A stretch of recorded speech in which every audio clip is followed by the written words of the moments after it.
Չեմ կասկածում, որ սա պատվեր է, եթե առաջ այդ պատվերը SMS-ով էին ուղարկում, հիմա հրապարակային շատ պարզ ասվում է, որ ես պետք է նստեմ։ Ռոբերտ Քոչարյանի եւ մյուսների գործով դատական նիստում հայտարարել է երկրորդ նախագահը։ Դատավոր Սարգիս Պետրոսյանը պատասխանել է, որ երբեք SMS չի ստացել եւ նշել կամ վստահում եք դատարանին կամ ներկայացնում եք բացարձակ երրորդ տարբերակ չկա։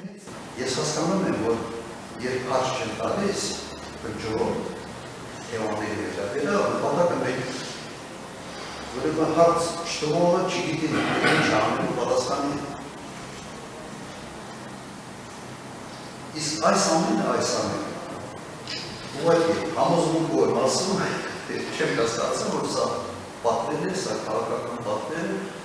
եւ այս պատվերը եթե առաջ SMS-ով են ուղարկում, հիմա հրապարակային է ասում։ Եվ դա քաղաքական խոսք չէ։ Սա շատ բարձ հրապարակային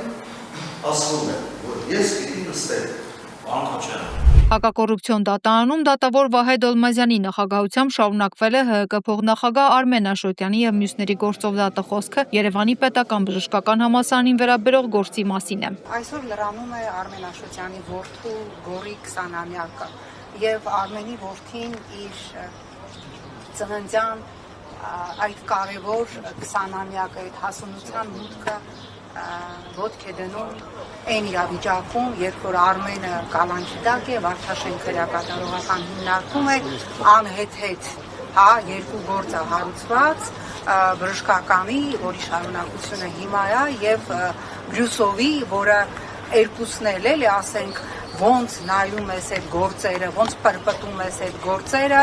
այնտեղ ծայրից ծայր քաղաքականության հոտագալի տեղեկացանք նաև, որ դատախազություն են հրավիրվել Արմեն Աշոտյանի հայրը եւ քույրը ապօրինի ինչ որ գույքի բռնագանձման հետ կապված։ Սա այսե հոգնել եմ այդ քաղաքական հաշվեհարդար, քաղաքական հետապնդում բառերը ասելուց, որովհետև վերջի տարիներին մեր բառամթերքի հիմնական բառը դարձել է սա քաղաքական հաշվեհարդար է, սա քաղաքական հետապնդում է, բայց սա քաղաքական հաշվեհարդարը եւ քաղաքական հետապնդում է Արմեն Աշոտյանի եւ իր կուսակցության խոսքի համար։ Այստեղ երկու կարծիք լինել չի կարող։ Ես չգիտեմ այսօր ինչ պիտի պեղեն,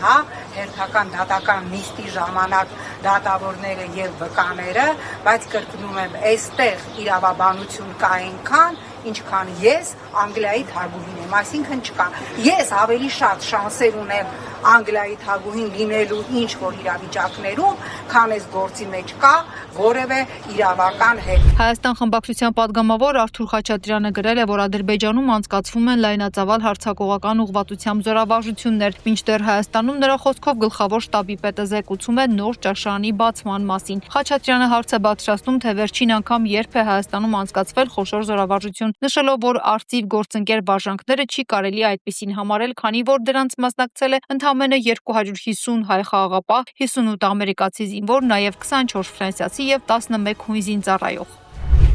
Ադրբեջանը Ետ Տաթևիկ Հայրապետյանը քննադատել է վարչապետ Նիկոլ Փաշինյանի վերջին հայտարարությունները, պնդելով, որ դրանք բխում են Ադրբեջանի շահերից եւ չեն արտացոլում Հայաստանի պետական շահը։ Ալիևի փաստաբանի երեկվա հայտարարությունները եւս մեկ անգամ ապացուցում են, որ նա չի գտնում իր տեղը եւ անընդհատ փորձում է հասկանալ, ինչ պետք է անի, որպեսզի բավարարի Ադրբեջանի պահանջները։ Հանձնված որ հողակտորի դիմաց եք որևէ բան ստացել Ադրբեջանից, ձեր յուրաքանչյուր զիջում միայն մեծացնում է Բաքվի ախորժակը։ Միաժամանակ լրության է մատնվում այն փաստը, որ Ադրբեջանի ղեկավարությունը բաց տեքստով հայտարարել է Հայաստանի զավթումն իրենց ազգային նոր նպատակն է, իսկ պետական լրատվամիջոցները գրեթե չեն օգտագործում Հայաստան անվանումը, փոխարենը շրջանառելով իրենց հորինված տարբերակները։ Այդուհանդերձ Ալիևին տրված անվերջ խոստումների հաշիվը բավական է փակեք իմ երկրի, իմ պատմության, իմ ազգային արժանապատվության հաշվին։ Դուք Հայաստանը ադրբեջանական մոդելով եւ կամքով վերափոխելու մանդատ չեք ստացել։ Արեգնաս Մանուկյանի կալանավորումից հետո ընդդիմադիր գործիչները կոշտ արձագանքներ են հնչեցրել ազգային ժողովի նախկին падգամավոր Տիգրան Աբրահամյանը հայտարարել է, որ իշխանությունը կին քաղաքական գործչի կալանավորմամբ ինքնահաստատվում է, դա որակելով փոքրօգության դրսևորում։ Ուժեղ Հայաստան կուսակցության անդամ Գոհար Մելոյանն էլ գրել է, որ Արեգնաս Մանուկյանը հերթական կին քաղբանտարկյալն է, իսկ նրա կալանքը ոչ թե իրավական, այլ քաղաքական որոշում է։ Նրա գնահատմամբ իշխանությունը քննադատությանը պատասխանում է կալանքով, իսկ կիրառված խափանման միջոցը հարված է իրավական պետությանը։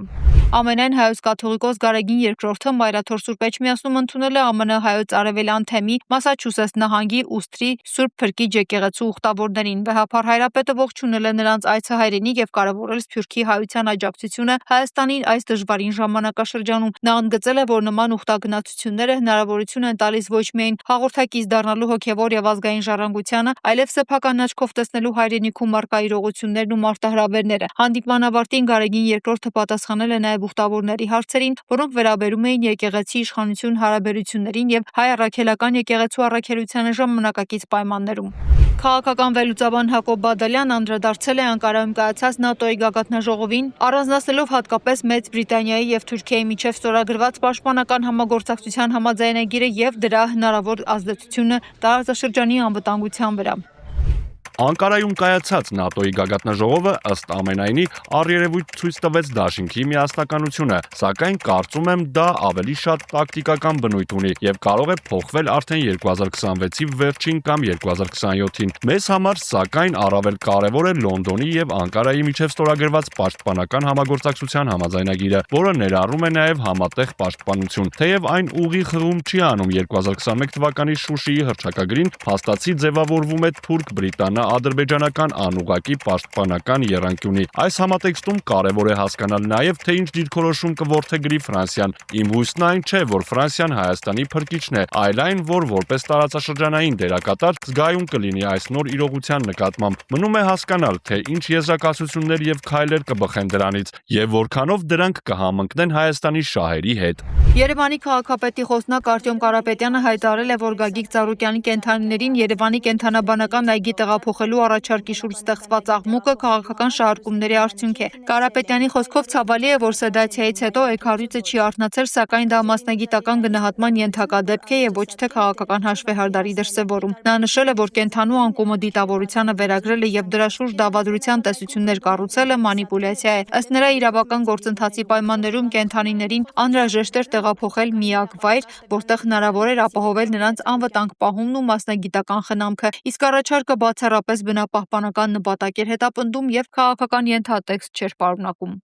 Իրանի եւ Միացյալ Նահանգների միջև լարվածությունը շարունակում է սրվել Reuters-ի փոխանցմամբ Իրանը թիրախավորել է Պարսից ծոցի երկրներում տեղակայված ամերիկյան օբյեկտների ի պատասխան Միացյալ Նահանգների հարվածների։ Իրանական լրատվամիջոցները հայտնել են երկրի հարավում, այդ թվում Բուշերում եւ Բանդար Աբասում տեղի ունեցած պայթյունների մասին։ Միաժամանակ ԱՄՆ-ն հերքել է վերջին ժամերին Իրանի տարածքին նոր հարվածներ հասցնելու մասին տեղեկությունները։ Լարվածության ֆոնին Մաշհադում հուղարկավորել են Իրանի նախկին գերագույն առաջնորդ Ալի Խամենեին։ Միացյալ Նահանգների եւ Իրանի միջև ռազմական նոր էսկալացիան սկսվել է հուլիսի 7-ին, Վաշինգտոնը հարվածել էր շուրջ 90 իրանական ռազմական օբյեկտի, իսկ Թեհրանը պատասխան հարվածներ էր հասցրել տարածաշրջանում ամերիկյան ռազմաբազաներին։